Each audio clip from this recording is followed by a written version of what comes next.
আছোঁ বসুন্ধৰা থানাত মোৰ জন্মদিন উপলক্ষে ইয়াতে আহিছিলোঁ আৰু গোটেই দিনটো ভালে কুশলে গ'ল বুলি ক'ব পাৰি কিন্তু মই একো দেখাবলৈ সুবিধা পৰিৱেশটো এইটো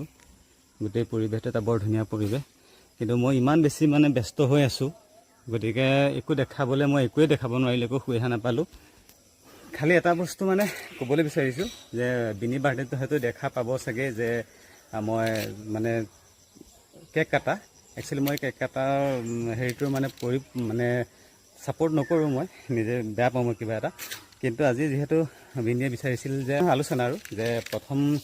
বাৰ্থডেটোত কেক কাটিম বুলি গতিকে এইবাৰ মই মানে বোলো হ'ব দিয়া বিনি ইচ্ছামতে এইবাৰ কেক কাটা হৈছে কিন্তু পিছলৈ মানে সেইটো আৰু কেতিয়াও কেক কাটা নহয় আৰু সেইটো মই মানে সেইটো ধৰি লওক কেতিয়াবা কি হয় মানে কাৰণটো এনেকুৱা ধৰণৰ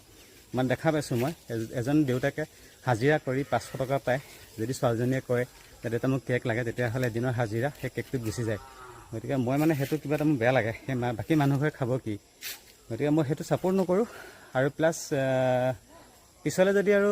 বিনিয়ে কিবা কাৰণত বিচাৰে যে কেক কাটাটো তেতিয়াহ'লে মই আপত্তি নকৰিম কিন্তু মই নাথাকিম